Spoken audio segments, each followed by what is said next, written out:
everyone. Welcome to online class. Today's class we are going to see the remaining part of the lesson. We are not afraid to die if we can all be together by Gordon Cook and Alan East.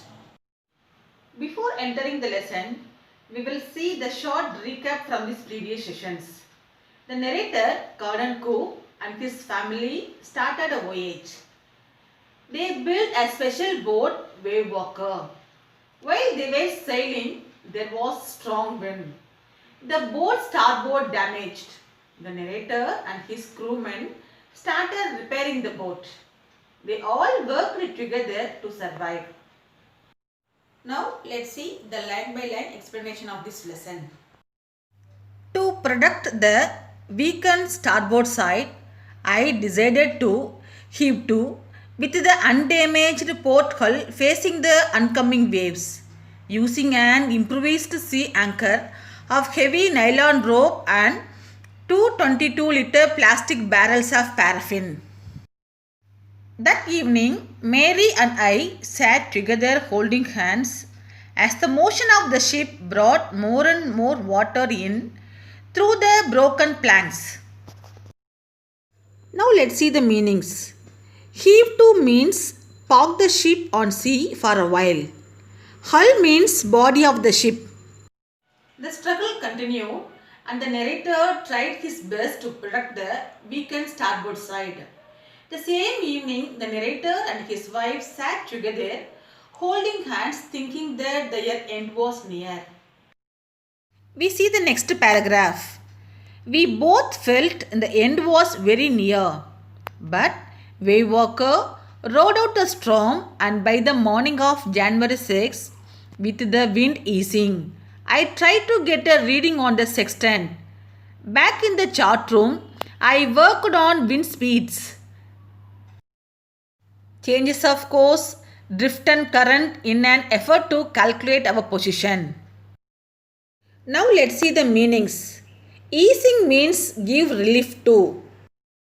Sextant means instrument for measuring the altitude of the sun. It is the image of the instrument sextant, which is used to measure the altitude of the sun. Here, the narrator and his wife felt that the end was very near. But the wave walker sailed through the storm and made it. The narrator calculated their exact position by working on the wind speed. The next paragraph. The best I could determine was that we were somewhere in 150,000 kilometers of ocean looking for a 65-kilometer wide island. While I was thinking, Shu, moving painfully, joined me.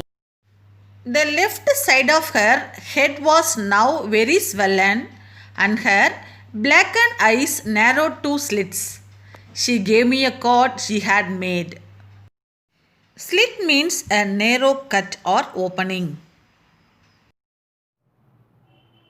The narrator could determine that they were looking for a 65-kilometer wide island which was 150,000 kilometers from there.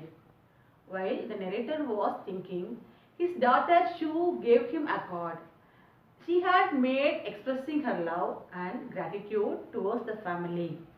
Her eyes were still swollen badly. The next paragraph. On the front, she had drawn caricatures of Mary and me with the words, "Here are some funny people. Did they make you laugh?" I laughed a lot as well. Inside was a message. Oh, how I love you both. So this card is to say thank you and let's hope for the best. Somehow we had to make it. Caricatures means picture of a person. Here it refers to cartoons.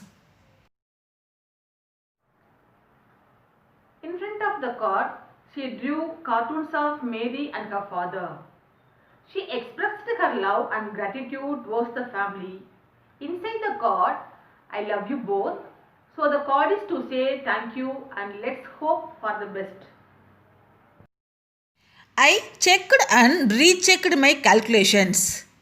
We had lost our main compass and I was using a spare which had not been corrected for magnetic variation. I made an allowance for this and another estimate for an influence of westerly currents which flow through this part of the Indian Ocean. Here the compass is used to find out the direction when we sailing in the sea. Here the narrator checked and rechecked his calculations. They had lost their main compass and he was using a spare. He made allowance for that. It flew through that part of the Indian Ocean. The next paragraph. About 2 p.m., I went on deck and asked Larry to steer a course of 185 degrees. If we were lucky, I told him with the conviction I did not feel, he could expect to see the island at about 5 p.m. Then, with a heavy heart, I went below, climbed on my bunk, and amazingly dozed off. Here, conviction means strong belief. The narrator instructed the crewman, Larry, to steer the course to 180 degrees. He said that if they have luck, they could hope to find an island by 5 p.m. The narrator went to the bunk and he slept for some time. The next paragraph. When I woke, it was 6 p.m. and growing dark. I knew we must have missed the island, and with the sail we had left, we could not hope to beat back into the westerly winds. At the moment, a towsel head appeared by my bunk. Can I have a hug? Jonathan asked. She was right behind him. Here, the word tousle head means untidy hair. Hair which is not combed properly. When the narrator woke up around 6 p.m., he believed that they didn't make it and was disappointed. At the moment, an untidy head appeared by his bunk. It was his son. Yes, John came to hug his dad. She also came. The next paragraph. Why am I getting a hug now? I asked. Because you are the best daddy in the whole world and the best captain, my son replied. Not today, John, I'm afraid. Why, you must be, said Shue in a matter-of-fact voice. You found the island. What? I shouted. The narrator's son, John, came and informed him about how they reached the island Amsterdam. John called him the best daddy and best captain. It's out there in front of us, they chorused, as big as a battleship.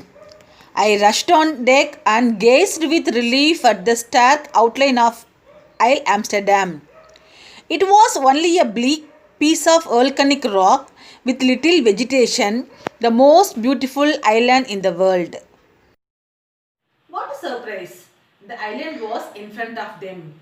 They shouted with joy. The narrator went on deck and he saw the outline of Isle Amsterdam, the most beautiful island in the world. We anchored offshore for the night, and the next morning all 28 inhabitants of the island cheered as they helped us ashore. With land under my feet again, my thoughts were full of Larry and Herb, cheerful and optimistic under the direct stress, and of Mary, who stayed at the wheel for all those crucial hours. Then they reached the island with little struggle and with help of some inhabitants. The whole team, the family and 2 crew members never stopped trying. Their struggle and hard work finally saved them. The concluding paragraph of this lesson. Most of all, I thought of a 7-year-old girl who did not want us to worry about a head injury, which subsequently took 6 minor operations to remove a recurring blood clot between skin and skull, and of a 6-year-old boy who was not afraid to die. Last but not least, most of all, the narrator thought of a 7-year-old girl who did not want to worry about a head injury and 6-year-old boy who was not afraid to die. Finally, their optimism saved them. Hey children, I hope you have understood the lesson. Thank you.